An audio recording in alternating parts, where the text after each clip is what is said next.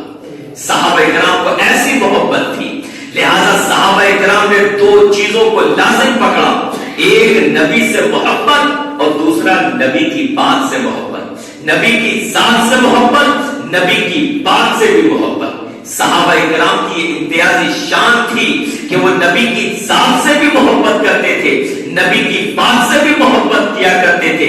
آج کے لوگوں کا حال یہ ہے، وہ نبی کی محبت میں جھنڈے تو بلند کرتے ہیں، نعرے تو لگاتے ہیں، لیکن نبی کی بات سے محبت نہیں کرتے، نبی کی بات سے محبت نہیں کرتے۔ میرے بھائیوں، جشن عید میلاد النبی کی کوئی دلیل نہیں ہے۔ اسی وجہ سے جو میں نے 5 چیزیں پیش کی، 5 شبہات، آپ اس میں غور کریں گے کہ اس میں استدلال جو کیا گیا ہے وہ اس انداز میں کہ جب ایسا ہے تو ہم ایسا کیوں نہیں کر سکتے، اسی طرح کی باتیں ہیں سارے میں۔ جب ایسا ہے تو ہم ایسا کیوں نہیں کر سکتے، جب حضرت عیسیٰ نے یہ کہا تو ہم جشن کیوں نہیں منا سکتے، نبی نے روزہ رکھا تو ہم جشن کیوں نہیں منا سکتے۔ ایک دلیل میں بھی یہ پیش نہیں کر سکتے کہ کبھی بھی مدینے میں جشن عید میلاد النبی کی محفلیں منعقد ہوئی ہوں یا جھوم جھوم کر اس میں جو ہے جشن منایا گیا ہو، جھنڈے لگائے گئے ہو۔ یہ تمام چیزیں جو ہیں یہ سنجیدہ قسم کے لوگوں کی نہیں ہیں۔ ان چیزوں سے مسلمانوں کو پرہیز کرنا چاہیے۔ نبی سے محبت کریں، نبی کی ذات سے، بات سے، صحابہ کرام کے منہج سے، طریقے سے محبت کریں۔ نبی کی اتباع اور پیروی میں نجات ہے، صحابہ کرام کے طریقے پر چلنے میں نجات ہے۔ اللہ تعالیٰ سے دعا ہے کہ رب العالمین کے اہل سنت سے زیادہ عمل کرنے کے رب العالمین توفیق عطا فرمائے، مرتے دم تک توحید پر زندہ رکھے، اپنے نبی کے طریقے پر چلنے والا بنا کر ہمیں اللہ تعالیٰ زندہ رکھے، صحابہ کرام کے طریقے پر چلنے والا بنا کر اللہ تعالیٰ ہمیں زندہ رکھے، آمین یا رب العالمین۔ وصلی اللہ تعالیٰ علی رسول